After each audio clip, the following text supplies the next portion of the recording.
Hello everyone. Today I'm going to talk about a Supreme Court case that I found very important and eye-opening. This case is called People of the Philippines versus Christian Cadahas y Cabias. In this video, I'll explain what the case is about, what really happened, what problems the court had to decide, and what the Supreme Court's final ruling was. So at the end, I'll also share what I learned from this case. So let's start. So this case is about child pornography, but it happened online, not in person. So it involves an adult man who used Facebook Messenger to talk to a young girl. So the girl was only 14 years old. So the man asked her to send nude and sexual photos of herself.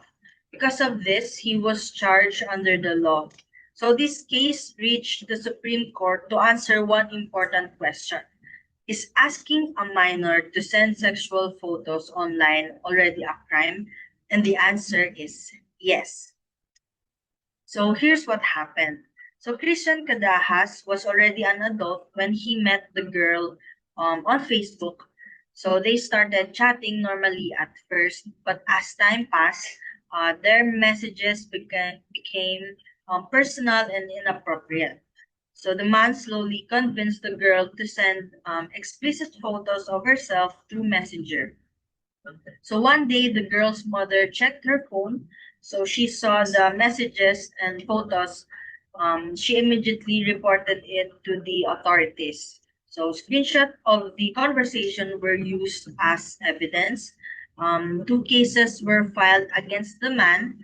One was for child abuse. The other was for child pornography. So the court cleared him of child abuse but found him guilty of child pornography.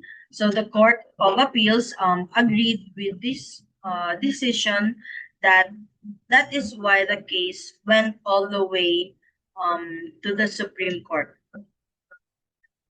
So there were two main issues in this case. So the first issue, can Facebook Messenger messages can be used as evidence in court?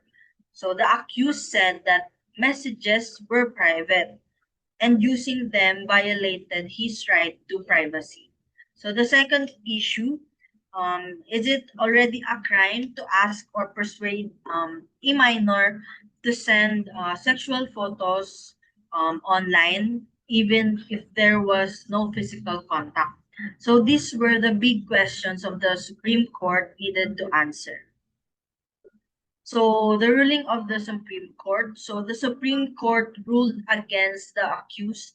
So the court said that the Facebook Messenger messages and photos were valid and legal evidence. Why? Because the right to privacy protects people from the government, not from private individuals like the victim or her mother.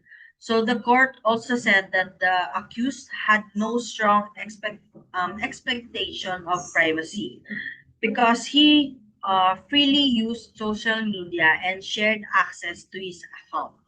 Most importantly, the Supreme Court made this very clear. Convincing or persuading a minor to send sexual photos is child pornography, even if it happens online, even without any physical contact. Because of this, the conviction was affirmed. So my takeaways or learning in this case. So from this case, I learned many important lessons. First, some children are strongly protected by the law, especially now when many people are active online. Second, online actions have real consequences. So just because something happens on social media does not mean it is allowed or safe. So third, privacy is not unlimited. So when you choose to share messages or give access to your account, you also give up some privacy.